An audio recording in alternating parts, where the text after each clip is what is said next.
Boa tarde, telespectadores do podcast Espaço Aberto da ASSO, sócios da ASSO, telespectador de uma maneira em geral.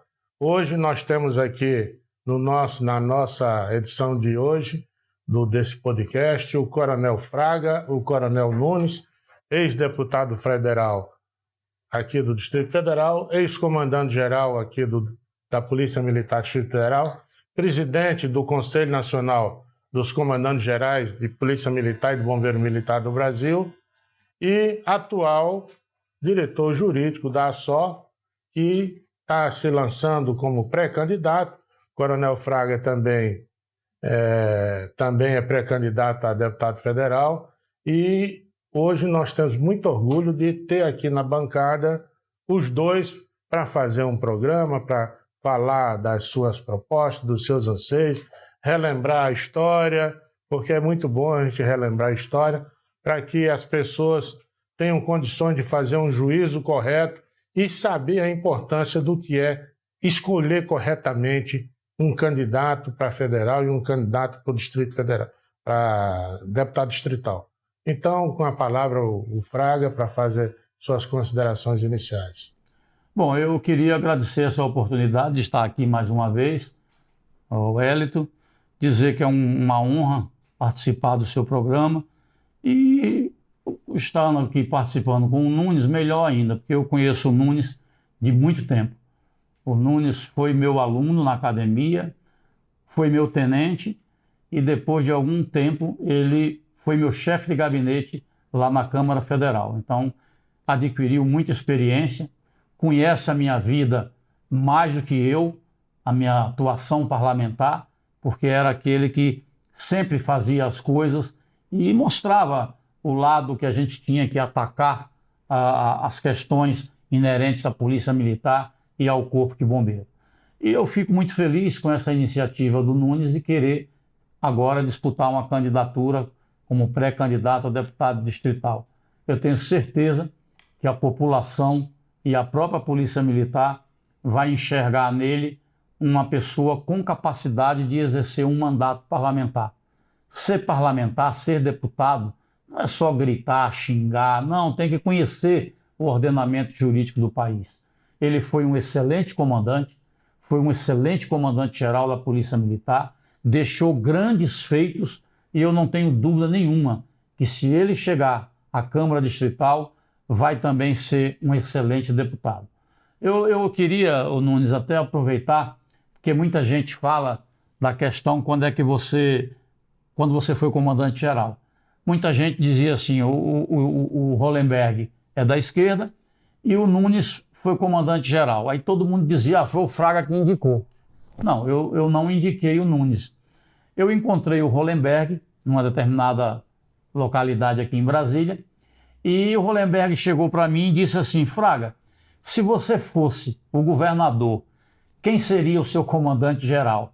Eu falei assim, Hollenberg, eu não vou te dizer, porque senão você vai queimar essa pessoa e é um cara muito competente e você vai acabar queimando ela. Então, eu não vou te dizer não. Aí ele falou assim, não, eu faço questão, diga quem é. E eu declinei o nome do Coronel Nunes, né? E fui para Aracaju. Eu chegando em Aracaju, de férias, na praia, eu recebi a notícia que o Nunes tinha sido escolhido pelo Hollenberg. Quer dizer, essas coisas na política acontecem. Eu até tinha a impressão errada que ele jamais seria comandante-geral do governo do Hollenberg por ser meu amigo, por ser meu chefe de gabinete. Mas eu acho que o Hollenberg usou a sua consciência e, no momento, o melhor nome para ser comandante-geral realmente era do coronel Marco Antônio Nunes. É isso aí. Nunes. Obrigado, deputado. Eu quero agradecer a oportunidade de mais uma vez estar aqui com o Coronel Hélio. Muito honrado de estar aqui junto com o nosso amigo deputado Fraga, que de fato eu fui aluno do deputado Fraga na Academia da Polícia, depois tivemos a oportunidade de trabalhar junto na Ceilândia. Fraga comandante, até hoje a população ainda pede a volta dele em Ceilândia. E aí tive também a grata, assim, muito orgulho de ter trabalhado com o deputado Fraga na Câmara dos Deputados, chefiando os seus trabalhos. E lá nós tivemos a oportunidade de aprender muito no Congresso, Busquei muita experiência do deputado Fraga, incorporei isso aos nossos trabalhos e chegou um momento que eu pedi para sair do trabalho lá com o deputado Fraga, porque eu queria que esses sonhos se tornassem realidade. Então, voltando para a polícia, deputado, com o que aprendemos lá com o senhor, começamos então um trabalho de reconstrução da polícia que passava por momentos difíceis. Fui convidado pelo governador Hollenberg, que me deu a honra de comandar a corporação. Então, começamos a desenvolver projetos inéditos que nunca tinham sido desenvolvidos. E logo no meu primeiro ano de comando, nós tivemos a maior redução de homicídios do Brasil, foi em Brasília. Nós tivemos o nosso primeiro ano de comando, foi o primeiro ano desde 1990, que em Brasília tivemos menos de 20 homicídios por grupo de 100 mil. E aí uma centena de outras ações que fizemos, teremos a oportunidade de estar falando sobre ela, mas principalmente na área da educação. O senhor sabe que nós criamos na PM a primeira faculdade em um órgão policial do Brasil, reconhecido pelo MEC, construímos o Colégio Tiradentes, trouxemos logística de primeiro mundo para os nossos policiais, como armamento, colete e etc. Então é uma honra estar aqui com o senhor e tenho certeza que podemos avançar muito. Fizemos muito, mas muito pode ser feito ainda pela corporação. Vamos conversar sobre isso. Muito obrigado. Apresentação feita, as considerações iniciais. Vamos começar agora dentro do espectro político, né? Da primeira vez que eles vieram aqui contar as histórias, isso aí já é fato do passado. Então, Fraga, o seu sonho político para 2022? 2022. Me eleger mais uma vez deputado federal, concluir alguns trabalhos que foram deixados lá. Eu cito aqui, por exemplo, quando nós aprovamos a redução da idade penal lá na Câmara Federal, e esse projeto está no Senado, não sei por que não anda. Tem um outro projeto também que eu quero muito tocar para frente, e eu sou o autor, para acabar com o saidão. Isso está na hora de acabar. Essas benesses desses presos não podem continuar existindo. Nós aprovamos na Comissão de Segurança Pública, mas está na CCJ parado, então nós temos que impulsionar. Enfim, eu quero voltar à Câmara, e se Deus quiser, com uma boa votação, para poder continuar o meu trabalho. Eu acho que deve ser o meu último mandato de deputado federal. Eu acho que tem que dar espaço para outras pessoas, né? Eu não tenho dúvida que o povo do Distrito Federal e os policiais e bombeiros militares vão me dar mais essa oportunidade e a gente concluir. Eu, antes de encerrar essa minha fala aqui, eu queria dizer que eu tenho um grande compromisso. E aí eu vou precisar da ajuda do próprio Nunes, do deputado Nunes, se Deus quiser, eleito, que nós temos que ter uma certa atenção para os nossos veteranos. Eu tinha uma preocupação lá atrás e vou repetir aqui. Eu dizia assim, olha, do jeito que está indo as coisas, o princípio da paridade nunca é observado para os aumentos da Polícia Militar e do Bombeiro. Em consequência, Nunes, nós vamos ter um soldado da ativa ganhando mais do que um sargento da reserva. Logo, logo isso vai acontecer. E isso é injusto. Isso não pode acontecer. Nós temos que arrumar uma forma de beneficiar os nossos veteranos, né, de maneira que ele tenha uma aposentadoria digna e que não fique aí quase sempre implorando, quando tem aumento, implorando que saia alguma coisa para os veteranos. Nós temos que achar uma maneira de ajudar os nossos veteranos. Subsídio seria uma solução? Olha, eu sempre, na época lá, o Nunes acompanhou, eu fui contra o subsídio para os militares. E eu dizia o seguinte, gente, se o subsídio, se o Ministério Público, se os ministros ganham subsídio, não é ruim.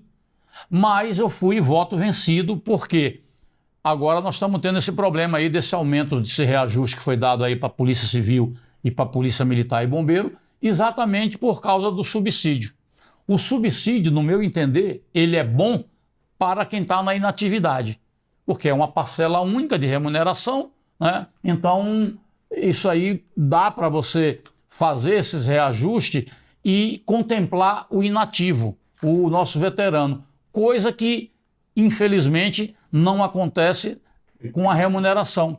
Porque nós temos um monte de penduricário, um monte de gratificações que, quando você vai para a reserva, você perde.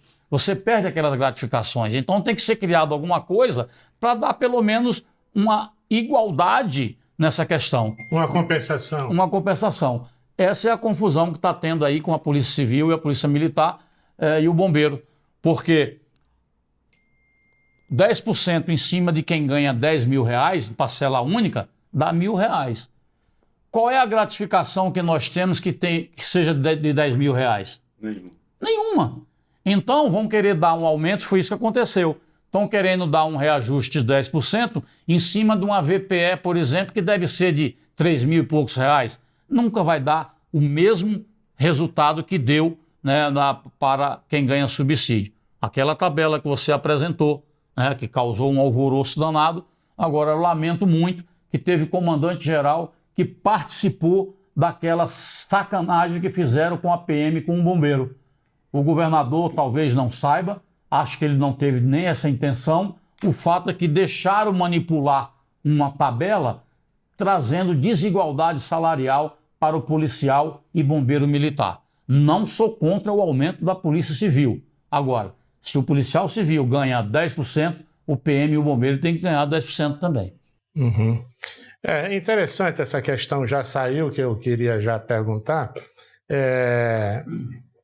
Essa tendência que existe hoje entre os salários dos ativos do serviço público e os militares e os veteranos, né? E isso está uma tendência em todos os estados da federação. E nós temos estados da federação, como é o caso de Santa Catarina, que eles implementaram lá o subsídio e acabou com toda a confusão. Acabou com a confusão com a Polícia Civil e confusão interna do pessoal inativo, não está deixando de receber aumento, que o governador quer privilegiar a ativa e deixa os veteranos de fora. Então isso é uma tendência. Quantas e quantas vezes, o Nunes sabe disso, aumento para a Polícia Militar e Bombeiro. Aí, na hora de dar o aumento, o governador dizia assim, mas não tem dinheiro para todo mundo. Então vamos dar o aumento em cima de uma gratificação. Só que aquela gratificação não atende os veteranos. Exato. E por isso vem dada essa desigualdade. Aí, neste caso, eu acho que o subsídio é a maneira mais correta para você ter o princípio da paridade em vigor para o inativo e para o ativo. Nunes, o que é que você acha? Eu acho correto, né? Nós temos uma grande defasagem hoje quando o policial ou o bombeiro militar vão para a reserva, porque ele perde o auxílio alimentação, ele não pode tirar o serviço voluntário, e isso dá uma grande diferença. Os policiais e bombeiros tem hoje... gratificação que só recebe. E tem gratificação também que só recebe no ativo. Eu concordo com o subsídio. Antes a gente precisa equilibrar isso. Nós temos um grave problema hoje no auxílio moradia. Então tem pessoas que não recebem e outros recebem. Foi a maneira que o governo lá atrás tentou dar um aumento, não conseguiu fazer isso no Congresso, fez aqui por Brasília. Então, a partir do momento que a gente consiga, deputado, igualar esse salário do ativo e inativo, acho que a gente pode partir para o subsídio, sim. Exatamente. Muita gente vai lembrar, chefe, que em 2014 eu fui responsável por fazer o plano de carreira. Então o governador me escolheu para fazer o plano de carreira. E nós conseguimos ajustar todas essas coisas. O senhor vai lembrar que o próprio Michel Temer já estava, o senhor tinha feito esse trabalho, o Michel Temer ia receber, já tinha aquecido, era o governador Aguinaldo, os comandos das corporações aceitaram. E a gente tinha resolvido o problema das promoções, do tempo de chegar lá, dessa defasagem que existe na reserva. Tudo isso estava naquele plano de carreira. E foi uma oportunidade política fenomenal que nós tivemos. Mas por algumas pseudo-lideranças que nós tínhamos na corporação, não tinham o que falar e nunca fizeram nada, acabaram queimando esse plano de carreira. Hoje todo mundo fica correndo atrás de um benefício. E à época, o que tinha na Lei 8.112 de 90, que é o Estatuto do Servidor Público Civil da União, e na Lei Complementar 840 de 2011, que é do DF, gratificação e as dispensas, nós trouxemos tudo e incorporamos. E passou, eu fui em 60 vezes nos quartéis, o pessoal aprovou, mas exatamente por algumas pessoas que não eram liderança, mas se intitulavam, acabaram queimando. Nós temos esse plano de carreira na mão e vamos trabalhá-lo, porque lá tem realmente a solução. Redução de interstício, o governador às vezes, isso é um paliativo, ele não resolve o problema. Sempre a cada 4 meses nós temos o problema de volta. Por que, então, que todos os servidores podem, a segurança pode, todas as carreiras policiais podem chegar ao topo da carreira com 30 anos e os militares, se chegassem aos 30? É uma quebra de paradigma que nós já tínhamos conseguido e temos certeza que com pessoas que conhecem, que sabem trabalhar, que sabem expor os reais motivos, nós podemos chegar lá. O meu sonho, Coronel Wellington, para 2023 é uma Brasília do jeito que nós tínhamos na década de 90, um padrão europeu de saúde, educação e segurança, e foi se deteriorando, principalmente por culpa dos governos.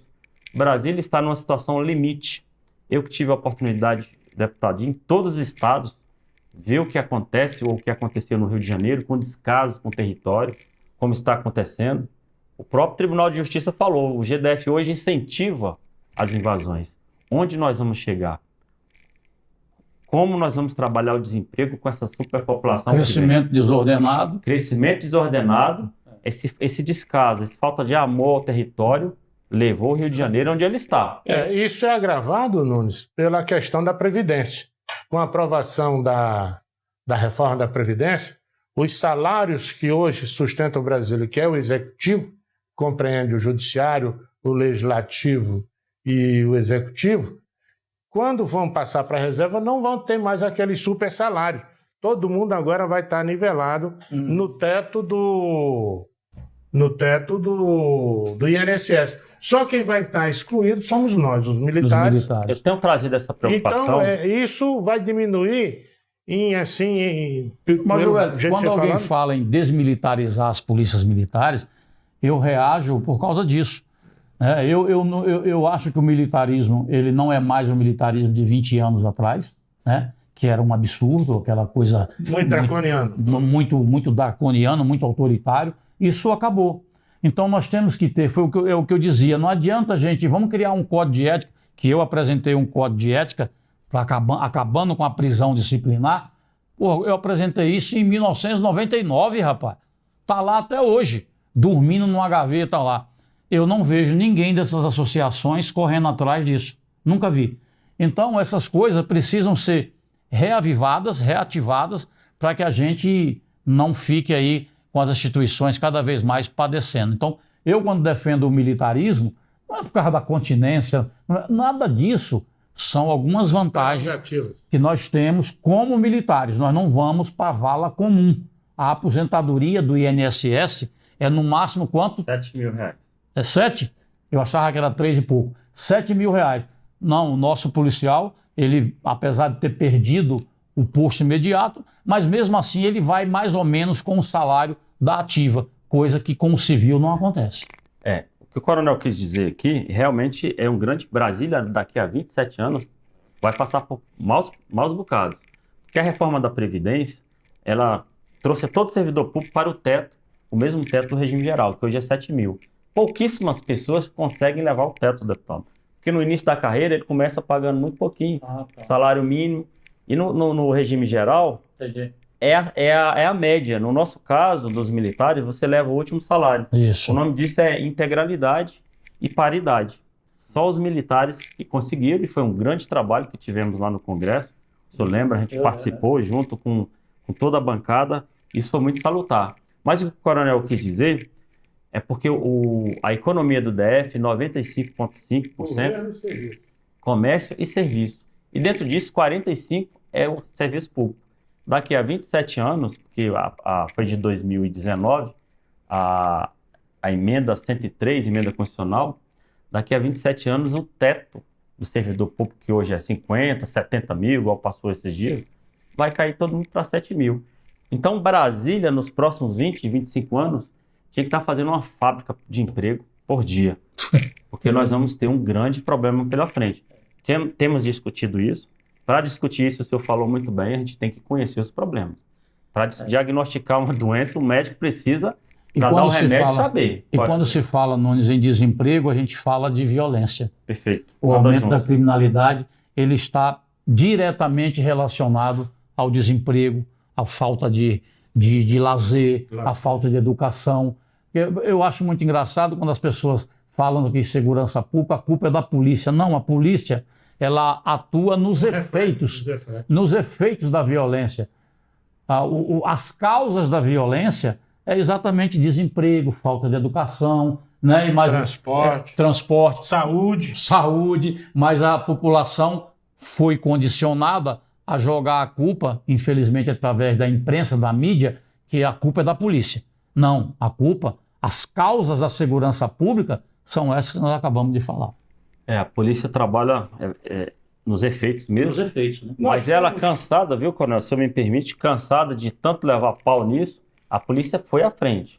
Então hoje a polícia trabalha em vários projetos sociais em todo o país. Aqui em Brasília nós temos na PM, e o Bombeiro também tem, mais de 50 projetos sociais, né? Como o Provídeo, Proerd, escolinha de futebol, porque a são polícia, atividades que a gente não acaba eram não ser vendo nossa, isso acontecer, mas e a polícia a gente vai faz voando. porque ninguém está fazendo. Exatamente, a polícia trabalha nos efeitos. O que eu quero falar agora, mudando um pouco o eixo da questão, nós temos hoje no Brasil um grande problema, porque o brasileiro não tá mais entendendo o judiciário brasileiro, o papel do judiciário, nós estamos vendo dentro da questão política.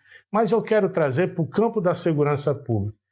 Nos últimos 15 anos, o garantismo judicial ele trabalhou de uma forma tão exacerbadamente no Brasil que o crítico da norma social, o violador da norma social, quer dizer, traduzindo, o bandido começou a ter direitos em cima de direito em detrimento desses mesmos direitos serem repassados no combate do Estado a essa atividade criminosa. Então nós vemos hoje, a cada dia a gente é surpreendido com a decisão do judiciário dando direitos exacerbados à polícia e coibindo aos marginais e coibindo a atividade policial. Teve um ministro supremo que proibiu operações no morro. Agora não pode mais entrar, não pode mais... Esse ativismo do judiciário é uma coisa que está prejudicando em muito a segurança pública. Para você ter uma ideia, eu acho que você estava querendo lembrar disso, até agora a revista... A revista é exatamente isso que eu tenho. A revista, se um policial fizer uma revista em alguém, num negro, eles podem alegar que como é que é? Homofobia, né? Homofobia, não. Racismo. Isso é de uma estupidez. Então o policial fica de mãos atadas. Esse judiciário, depois que passou a praticar o ativismo, isso tem prejudicado e muito. Eu gosto e sou do tempo em que nós não conhecíamos os ministros da Suprema Corte. Quando tínhamos esse tempo, você não tinha mais nenhum ministro querendo ser popstar, né? Celebridade. Então você vê que a gente copia muito o americano. Por que não copia isso dos Estados Unidos? Porque lá você não sabe, você não conhece os ministros da Suprema Corte. Ninguém sabe. Aqui, bom, se bem que aí tem alguns também que não podem nem mais sair na rua, né? Porque hoje está todo mundo aplaudindo, seu Alessandro e tal, os 10, né? Os 10 ministros.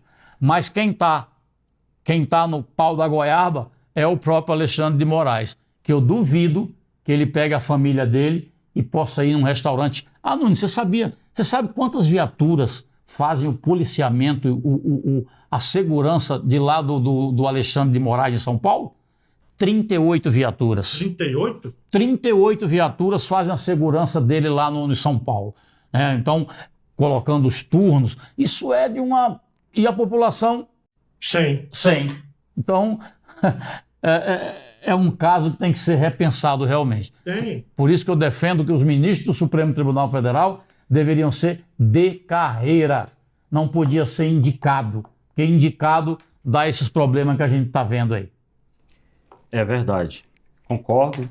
Infelizmente, hoje a própria população já aprendeu a reconhecer o que o Supremo está fazendo. Não podemos generalizar, mas o judiciário... Mas isso começou com o fim da Revolução Militar, dos governos militares, que os acadêmicos brasileiros se arvoraram de serem os pensadores da Política Nacional de Segurança Pública. Então você tem PhD, mestrandos, doutorandos, enfim, hoje se arvorando de serem como o pessoal diz, especialistas de segurança pública. E quem sofre com isso, coronel, são os policiais que estão na ponta da linha. Exatamente, não Nós tem tivemos segurança agora, jurídica. Começou em nosso comando, deputado, audiência de Audiência de custódia, outra excrescência. Nós temos aqui um Nem dado lei aqui, nem lei é. Nós temos um dado aqui impressionante que em 2017, aqui na PMDF, em audiência de custódia foram abertos 300 inquéritos por ação dos policiais militares. Somente um teve uma denúncia. Nossa. Ou seja, e para cada inquérito que a gente faz, a gente tem que tirar um policial, um oficial, um escrivão, para fazer esse inquérito. Olha o desserviço, né? Então a audiência de custódia deve sim ser repensada. E agora, recentemente, um policial, quando entra numa casa e pega o flagrante, se ele não tiver fundada suspeita, Se não tiver mandato, se ele não pode tiver o pegar. mandato, ele vai responder por invasão. E agora chegamos ao cúmulo que a atividade policial de todo mundo está baseada na revista. Não existe nenhuma atividade policial no mundo que a primeira coisa que seja feita na revista. É o poder discricionário do policial. Poder discricionário que vem do poder de polícia, todo mundo conhece. E o juiz, né, na realidade é do STJ. O ministro que fez isso, ele demonstrou que não conhece nada. E não é só, isso não vai atingir a polícia, vai atingir principalmente a sociedade. Porque os policiais desarmam milhares de pessoas por dia. Na operação que nós fizemos em 2018, que foi a maior operação policial da história que você tem conhecimento, nós prendemos, a partir de revista, senhores ministros, 5.000 criminosos em 24 horas, em flagrante delito. Então não há trabalho policial sem a revista. Então quem está falando que a polícia não pode fazer revista... É que o ministro deve ter alguma bola de cristal que ele vai mandar para o policial. O policial vai ter que trabalhar com uma bola de cristal para saber quem é bandido. É como se tivesse na testa escrito, né? Sou bandido. Então isso é uma estupidez e... Se o policial não fizer a revista em qualquer lugar do país, pode fazer um cálculo no outro dia, os homicídios e todos os outros crimes vão duplicar. Nunes, uma coisa gravíssima é no próprio colégio. Os moleques estão entrando armados para assistir aula. Com faca. Com faca, com tudo. Então, como é que chega a esse ponto? Quer dizer, se tem excesso, vamos punir o excesso. Agora, colocar isso sem discussão.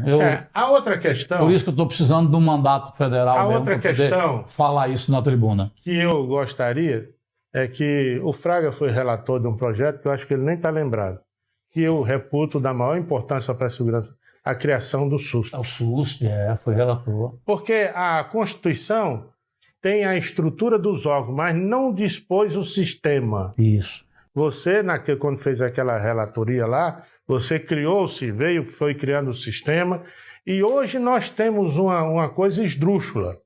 A política de segurança pública afeta, no reflexo, 90% da área federal. Mas a atribuição é 100% dos governadores. Exatamente. Você viu agora na pandemia a decisão do Supremo dizer que era atribuição dos prefeitos e governadores, viu as besteiras que aconteceram. E o presidente ficou refém. Hoje, a falta do SUSP gerou esse tipo de falta de responsabilização, accountability. Sim. Então, é urgente que se volte... Principalmente a informação. A informação. A informação, os bancos de dados, né, que hoje você tem uma Polícia Federal que omite algumas informações para a Polícia Civil e a Polícia Civil também omite as informações para a Polícia Militar. Nós criamos lá um banco de dados que todos teriam acesso. Então, quem precisa da informação na ponta da linha é o policial militar. É o policial militar que está na rua, é o ponta da linha. É ele que na hora que tem que consultar lá o banco de dados, né? Quantos e quantos abordagens são feitas que a Polícia Militar aborda um cara procurado pela Justiça lá do Maranhão, mas está andando aqui em Brasília e ele não tem essa informação. Esse dia foi preso aí o cara era foragido, foi pedir socorro à polícia. Quando o policial foi ver, ele era procurado. Aí foi preso. Pois é, quer dizer, não dá para... O Estado não sabe quem é o criminoso, quem é procurado. Eu fiz essa crítica, inclusive, ao presidente Bolsonaro. Falei para ele, olha, você não conseguiu fazer absolutamente nada com relação ao SUSP. O SUSP, assim como o SUS é para a saúde, O SUSP é para a segurança pública. Exatamente. É o grande marco regulatório da segurança pública e, lamentavelmente, foi um trabalho árduo que eu fiz lá na Câmara, mas que, infelizmente, não está sendo colocado em prática. Em relação ao SUSP, o que nós temos hoje para a ordem do dia aqui no Brasil é o SUSP. Tá de parabéns, deputado. Porque é de 2018, né, do governo ainda Temer, eu estava lá na Câmara, e eu dou aula lá na academia e levo o SUSP hoje como é a bíblia dos policiais. Porque o SUSP hoje ele fala da política nacional, do plano nacional, do fundo nacional, dos conselhos, então A quem quer estratégia conhecer nacional. hoje... Sim, é uma das coisas que eu coloquei aqui no SUSP, nessa lei, antigamente eles contingenciavam o dinheiro dos fundos. Eu coloquei que o dinheiro do fundo tem que ser de fundo a fundo, para não haver contingenciamento. Foi uma grande vitória para os fundos penitenciários, né? Essa questão do Sim, fundo a penitenciário. lei do SUSP fala do fundo também, do Fundo Nacional de Segurança Pública, mas nós estamos faltando fazer muita coisa. Né? O Plano Nacional de Segurança Pública do Brasil, cadê esse plano nacional? Nós temos aqui um instrumento fantástico para que as polícias, né, para que as secretarias possam avançar. Eu trouxe aqui, até adivinhei que o senhor ia falar sobre isso, não? Né? Eu dou aula lá para os cadetes na polícia, então a gente sempre está discutindo sobre o SUSP. No Brasil, o senhor também acertou, majoritariamente a segurança pública fica nos estados. Então falta ainda uma interlocução para que a gente possa levar o que acontece, porque o que pega no pé da sociedade, o estupro, o homicídio, o roubo, isso fica a cargo das polícias estaduais. Mas raramente a gente tem a oportunidade de ir no governo federal e trabalhar essas questões. Mas temos esperança, com o conhecimento que a gente tem e com as parcerias que vamos fazendo, temos esperança de que a gente possa resolver essa situação Nós mais temos o exemplo americano. O sistema policial americano, pouca gente conhece, é composto de 17 mil entidades policiais. É municipal, né? Lá tem polícia de tudo. Polícia de tabaco, polícia de arma, polícia disso. São 17 mil organizações. Mas o sistema de informação vai do A a Z. O cara aqui da Polícia Municipal, ele usa e atualiza. Todo mundo tem direito a usar, todo mundo atualiza. Essa era a nossa briga. E hoje o cara comete um crime num estado americano, ele vai para outro, todo mundo está correndo atrás dele. Porque sabe que ele foi para lá. É aquela história do cadastro único, né? Não se justifica mais na era da informática, com tudo informatizado. Cada estado tem a sua. Não faz sentido isso. Eu lembro que um projeto que eu apresentei na Câmara, criando um cadastro único de pessoas desaparecidas, né? Aí não fizeram o meu projeto, tal, aí depois veio um órgão lá e fez o por portaria. Depois eu criei um projeto também, isso tudo projeto de lei que eu fiz, criando um cadastro único de pessoas procuradas pela justiça. Mas tem que ser um cadastro único, você não pode ter o TJ de Brasília, a gente, em Goiânia, as pessoas não terem conhecimento. Tem que ter esse cadastro único. Eu nem sei se tem.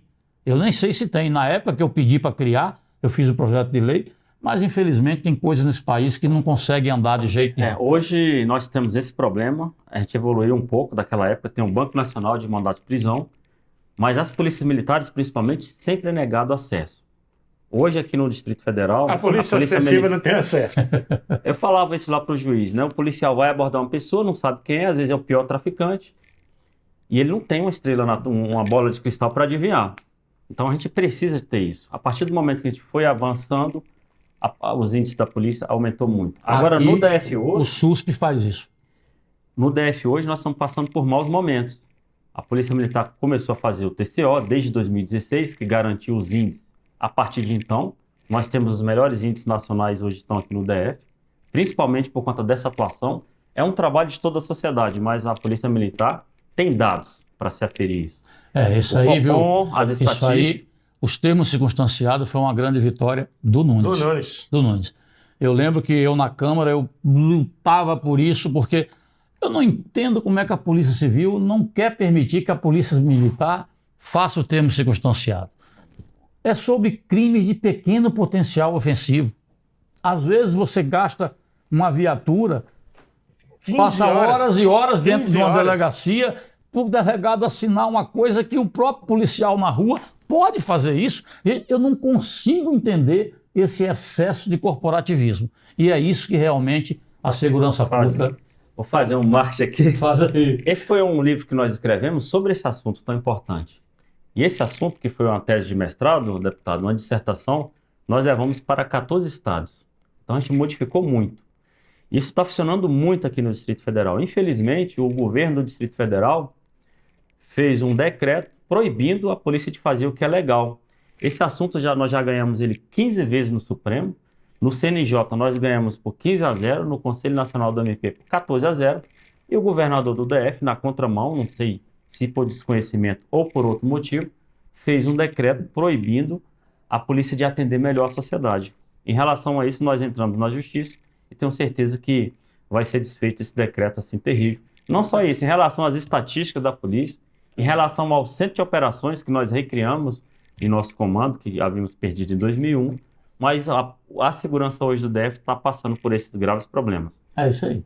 Por falta aí de conhecimento. A questão é que a ideologia perpassou a segurança, como perpassou a educação. Até a pandemia foi ideologizada, né? Até a pandemia. E a gente precisa hoje entender, e agora eu vou colocar aqui uma pergunta que é complicada, mas eu sei que para o Fraga não é problema, nem para o Nunes. Nós temos os estados, nós temos governadores de vários perfis, de várias matrizes ideológicas, e o presidente, que é o centro do sistema nacional, não tem poder nenhum sobre a segurança, só sobre as polícias federais, as políticas federais. Mas a União é responsável por tudo, por normas, né? Normas gerais, né? Mas ela não tem atribuição pontual. O aumento da criminalidade não é atribuição do presidente da República. Não é. Não é. É o Estado. Então você vê nos Estados Unidos, todo o começo de janeiro, o presidente dos Estados Unidos vai lá para o mausoléu lá em Washington anunciar o Índice Nacional de Segurança Pública, que começa na Polícia Municipal, passa por todas as polícias, 17 mil instituições policiais, e ele anuncia no começo de janeiro. O Índice Nacional é tanto. E ali ninguém mexe, porque lá quem faz é a própria polícia, é o próprio sistema de justiça criminal e o NJ, que é o equivalente ao nosso Ministério da Justiça. E aqui nós não temos isso. Existe uma falta de preparação dos nossos governadores ou a ideologia está tomando conta de tudo? É falta de informação. É falta de informação. E o lobby e o corporativismo. Porque o Nunes acabou de falar sobre os termos circunstanciados. Quando os governadores tomam conhecimento do que é o termo circunstanciado e a atuação da Polícia Militar em cima desses termos... E a validade, né? Ele não abre mão, ele sabe que se ele quiser melhoria dos índices, ele tem que apoiar isso. Mas aí, muitas vezes, tem um delegado que é assessor do governador. E aí acha que isso é perda de poder. E aí vai lá e buzina o que deve ter acontecido em Brasília. O que deve ter acontecido em Brasília. Com certeza, a ADEPOL, a Associação dos Delegados, já perderem tudo. Porque os termos circunstanciados, ele está calcado na Lei 9.099. Não é isso? E lá está muito claro. A discussão, a lógica está muito clara. Agora, a discussão é se o policial militar é autoridade policial. Veja que absurdo isso. Eu sempre dizia o seguinte: o delegado é a autoridade policial processante. Mas um policial, ele é autoridade policial. Ele é policial também. Porra, pelo amor de Deus, é uma coisa que não dá para entender como é que o Congresso até hoje não resolveu essa questão. O policial é autoridade. O Supremo já se pronunciou 15 vezes sobre isso. Todo policial é autoridade. E na PMDF, quando nós iniciamos, nós criamos esse conceito. O soldado, no dia que ele entra, ele é autoridade. Por isso que na PM o soldado lavra o TCO. Ele faz a lavratura e encaminha direto para a justiça. Então, desde 2016, todos os nossos policiais são autoridades policiais aqui em Brasília, deputado. É isso aí. A conversa está muito boa. Agora, Coronel, Está mostrando aqui porque a ASSO tem a sorte de ter a melhor dobradinha hoje para federal, pré-candidato federal, pré-candidato a distrital. Nós temos outros, mas existe essa... E vocês vão ser os avaliadores desses podcasts, desses programas. Nós vamos chamar aqui outros, né? E já chamamos vários. E eu queria agora fazer uma pergunta interessante. Nós estamos vendo hoje, na Polícia Militar do Distrito Federal, uma coisa que nós nunca tínhamos visto. A ação política de um parlamentar influindo de maneira radical na administração da Polícia Militar. O próprio deputado distrital foi eleito pela polícia, ele declarou que ele é quem é o dono da polícia, faz tudo, e hoje a polícia sabe, ele indica quem é quem não é quem. Na época do Coronel Nunes, eu me lembro, na época que você era deputado, e isso não existia. O que é que está acontecendo? E nem nos comandantes que eu indiquei. Exatamente. Né? Eu nunca participei. O que é que está acontecendo, Nunes? Bem, eu acho que nós estamos sem representatividade, né? Plano nem federal nem distrital. Porque o que tem acontecido, principalmente com a Polícia Militar e o Corpo de Bombeiro, nos últimos anos, tem deixado muito triste a corporação, com vergonha de algumas coisas que estão acontecendo.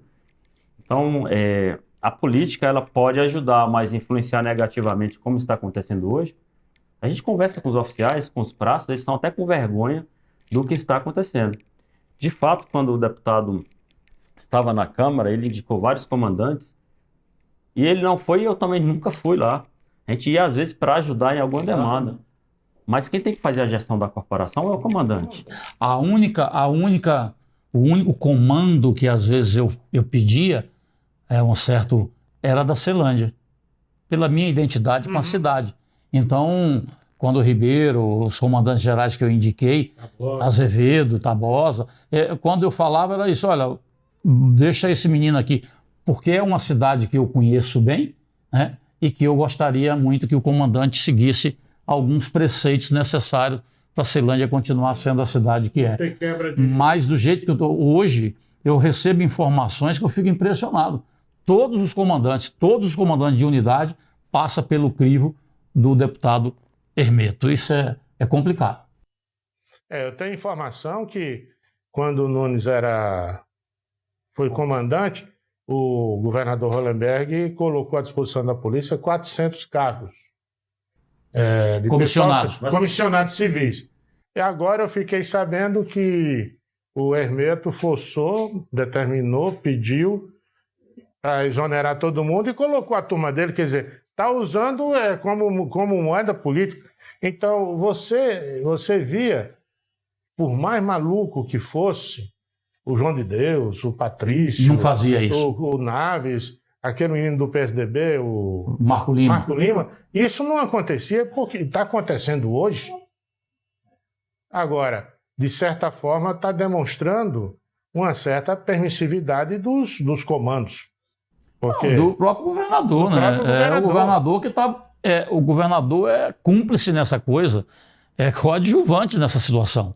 A verdade é que esse governador não gosta da polícia militar, não gosta... O bombeiro, quer dizer, o bombeiro não tem quem não gosta do bombeiro, né? Mas da polícia militar, eu até disse numa entrevista que eu acho que ele já levou algum tapa de algum PM na rua aí. Porque não é possível o cara não gostar da polícia militar como ele não gosta. O Hermeto já falou isso publicamente, isso aí não é crime. Ele disse que houve um fato na campanha que um determinado oficial fez um dossiê do governador mostrando algumas coisas erradas que o governador teria feito. É verdade. Isso teria deixado o governador insatisfeito e ele, a partir desse fato, ele desgostou da polícia, que não tem quem faça. Você vê, o Paco, toda mudança de comando, o Paco, que é o vice-governador, vai lá. O governador não vai. Agora mesmo. É verdade. Tem dois tipos de pessoas que não gostam da polícia: bandido e quem não conhece a polícia. A pessoa que não gosta da polícia está em um desses dois. Ou não conhece ou é bandido. Porque quem conhece a polícia se apaixona por ela. Com certeza. Pelo tanto de trabalho, de dedicação, de entrega, salvando vidas, morrendo. Quem é que morre pela sociedade aqui? Tivemos os médicos, nossos heróis agora com a pandemia. Mas numa situação normal assim para o Brasil, nós temos uma pandemia na segurança. 50, 60 mil pessoas morrendo. Quem é o profissional que morre? É o PM. Só eu. É o PM. No Brasil, numa situação normal, e sempre foi assim, o senhor sempre falou sobre isso, é o policial militar que está morrendo. Então, para não gostar, ou não conhece, ou é bandido. Ou é bandido. Para não gostar da PM. É verdade. Interessante. Nós ainda temos um tempo ainda, dá para abordar mais umas 3 ou 4 posições, mas eu gostaria também, aproveitando aqui um político experiente e um técnico experiente, a fórmula para o policial, para o cidadão não cair na esparrela de escolher um candidato errado, né? Hoje nós temos, o policial vota no amiguinho dele, o cara que é amigo, o praça melhorou muito, mas ainda continua aquela coisa, praça vota em praça, não sei o que mais. Qual é na sua avaliação, Fraga, na sua avaliação, Nunes, qual é a forma de você fazer uma avaliação para determinar o melhor candidato?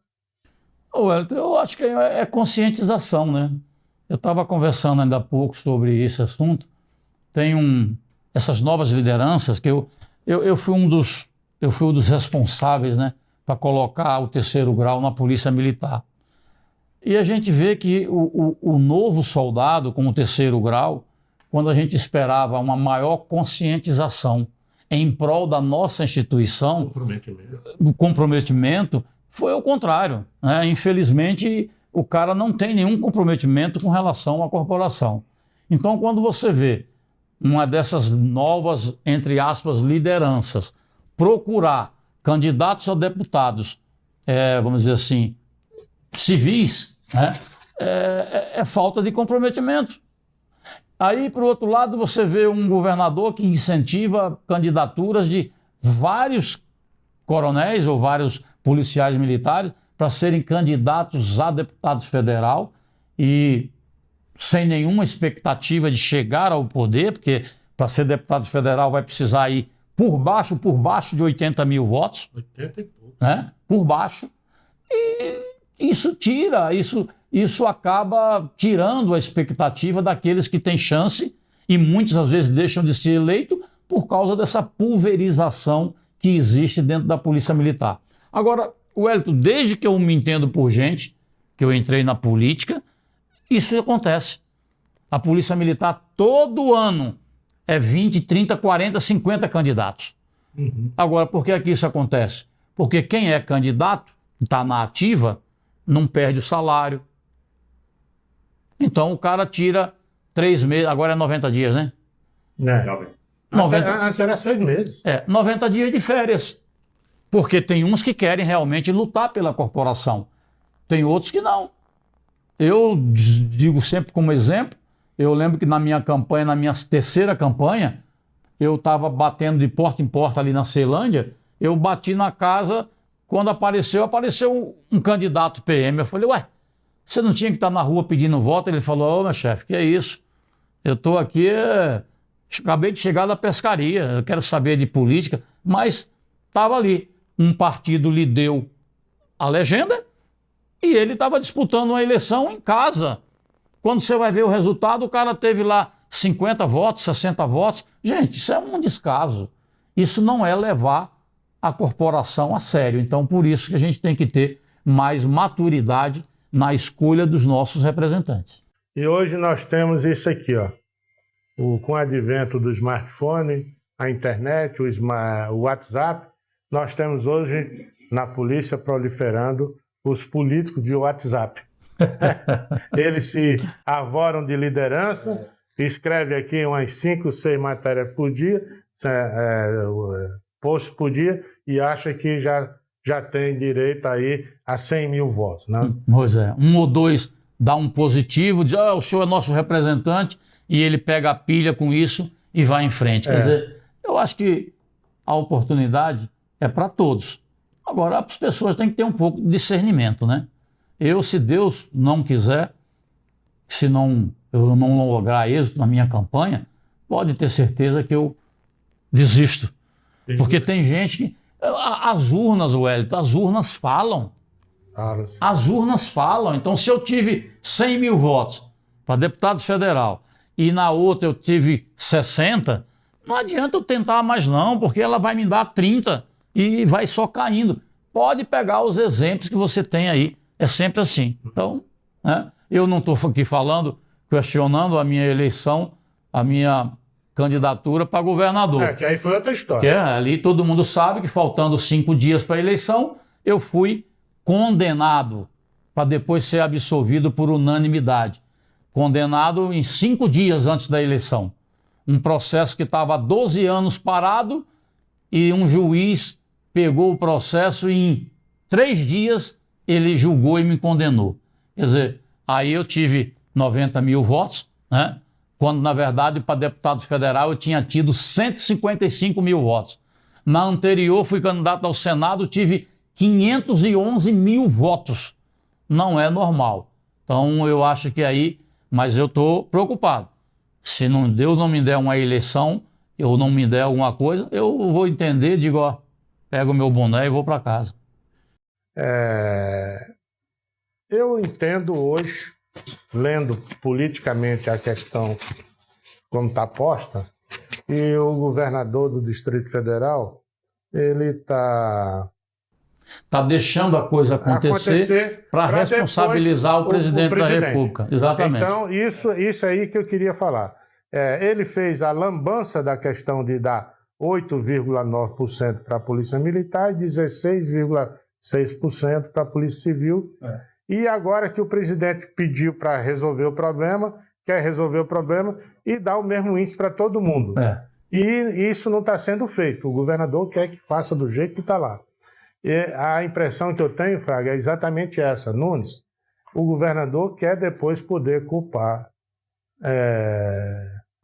o presidente da República. Está acontecendo a mesma coisa que aconteceu em 2019. O senhor lembra que nós participamos dos trabalhos, estivemos na presidência com os deputados, e o governador mandou primeiramente somente da Polícia Civil, não somos contra o aumento, mas o governador, ele tem vários filhos, não é só a Polícia Civil.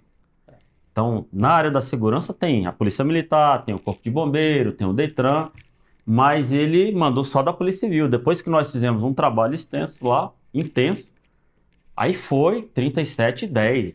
Foi errado de novo. E posteriormente o presidente ficou sabendo disso. Fui eu que fui lá. Nós estivemos lá também, se vai lembrar, né? Conversamos e fizemos um ofício. O presidente naquele dia lá no cercadinho do Alvorada falando pro Gaúcho, não, veio diferente, vai sair, mas igual... E agora novamente, deputado, caminhou de forma diferenciada. Nós já sabíamos que isso ia acontecer. Mas, Nunes, aí é o que eu digo... A responsabilidade disso, me desculpe, é do comandante-geral. Ou ele é uma vaca de presépio, né? Ou é conivente. Ou é conivente. Então, se eu sou comandante-geral, eu digo, governador, isso aqui está errado. O senhor está dando 16,7 para a Polícia Civil e está dando 8,6 para a Polícia Militar e Bombeiro. Como é que faz? Não, ficaram calados. Aí o prêmio foi para sair candidato. Pô, inferno, não dá para entender essa coisa. Realmente o comando tem uma participação decisiva, ou ele é comandante, ou fica ali só fazendo papel figurante. Em 2016, deputado, quando tinha aqueles aumentos para 37 categorias, o governador não ia dar para ninguém, o Hollenberg. Mas eu falei, a Polícia Militar e o Corpo de Bombeiro precisa. E pela nossa intervenção, nós tivemos aquelas parcelas do auxílio moradia. Posteriormente, quase saiu só para a Polícia Civil. Repito, nós éramos contra. Os 37. Mas a gente falou, a Polícia Militar e o Corpo de Bombeiro, e eu falei isso expressamente, até no jornal. Ou vem para todo mundo, ou não vem para ninguém. E o que eu fico triste, Nunes, é com alguns policiais que estão numa situação difícil. Eu lamento muito, e todos nós lamentamos. Mas é aquela história.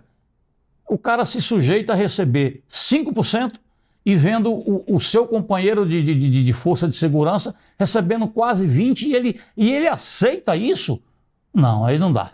E por último eu queria falar em relação a isso, que as forças que buscam o seu aumento, o seu reajuste, elas estão fazendo o papel dela. Agora, cabe ao gestor, ao governador, a quem quer que seja, não colocar essas corporações uma contra a outra, porque a decisão é dele. Cada filho vai pedir alguma coisa. Agora, o pai tem que tomar essa providência, né? Tem que fazer uma justiça melhor. E as corporações não podem estar brigando, mas sim o governo, o gestor, o presidente, fazer uma coisa mais justa. Na verdade, o governador é padrasto para a Polícia Militar e Corpo de Bombeiro. E é o paizão para a Polícia Civil. Isso realmente, toda a população do Distrito Federal já sabe, que até os civis já estão sabendo. Né? Então, fica aqui agora o tempo da sua despedida para a gente poder encerrar. Eu só quero agradecer a participação mais uma vez, dizer que é um prazer estar aqui com você e com o Nunes. E tenho muita esperança que o Nunes precisa de um mandato na Câmara Distrital e o que eu puder ajudar, eu vou ajudar. Eu quero agradecer, uma honra estar aqui com o deputado Fraga, uma honra estar aqui com o Coronel Hélio. Quero dizer que o início dessa caminhada de pré-candidato a deputado distrital partiu pelo amor que nós temos a Brasília, a segurança pública, o trabalho que desenvolvemos, 32 anos, o amor aos policiais, aos bombeiros. Não foi por uma questão pessoal que eu quero chegar para ser um deputado, mas pelas coisas que eu vejo acontecendo, pela experiência que eu vi em outros estados. Acho que Brasília está numa situação muito limite e nós vamos ter graves problemas logo mais se não tiver um olhar mais atento de quem conhece. Então, por isso eu resolvi colocar o nosso nome à disposição para resolver isso. Eu trago uma dívida comigo mesmo desse conhecimento que nós adquirimos ao longo do tempo e eu quero colocar isso à disposição da sociedade. Se der certo, tenho certeza que podemos salvar Brasília. Que petulância falar isso, mas nós conhecemos muitas coisas que aconteceram, cidades hoje dominadas pelo tráfico, pelas milícias, e hoje nós temos esses problemas batendo na porta. Alguns lugares já entraram aqui em Brasília, deputado, e nós sabemos como resolver isso. Nós, juntamente com uma coletividade de policiais, de bombeiros, que amam a cidade, amam a sua corporação, podemos então entregar um dia a dia melhor à população de Brasília. Coronel, muitíssimo obrigado. É uma grande realização estar aqui com o senhor, com o deputado. Bem, eu queria primeiro agradecer a disponibilidade do Fraga e do Nunes e dizer que hoje foi um programa diferenciado. Hoje nós tivemos aqui a oportunidade de ver a densidade política, a densidade de conhecimento desses dois coronéis que estão aqui, desses dois ícones da corporação, e dizer que só se sente muito orgulhosa de primeiro ter eles no nosso quadro de associados. Mas a gente tem o orgulho de ter e de ter sido partícipe da história dos dois, que nós entramos aqui basicamente na mesma época. O Fraga, nós entramos junto, né? E o Nunes um ano ou 2 anos depois. Nunes é novinho. Mas a gente teve a oportunidade de ser o observador da história. Então eu fico muito orgulhoso, eu fico muito envaidecido de ter tido essa oportunidade para que o nosso eleitor do Distrito Federal, não só os policiais, mas a população civil que está preocupada com os problemas da segurança, com a sua segurança, a segurança da sua família. Eu tenho agora um filho morando lá em Portugal e a coisa que ele mais se admira é da segurança que ele encontrou naquele país. Ele, Fraga, eu fico assim, ele fala para mim: pai, eu sei que você é policial, você gostaria de ter isso no nosso Brasil, mas aqui tem segurança, coisa que eu saí porque não tenho segurança para os meus filhos. Eu fico triste com isso, sou também testemunha dessa questão, e eu acho que essas duas pessoas aqui, esses dois profissionais, esses dois cidadãos, são capazes de prover o Distrito Federal de um bom trabalho, se não aquilo que eles têm de melhor, aquilo que eles têm, né? Dá a vida deles por isso. Eles já juraram lá atrás e o juramento continua valendo. Muito obrigado, Fraga. Muito obrigado, Nunes. Obrigado.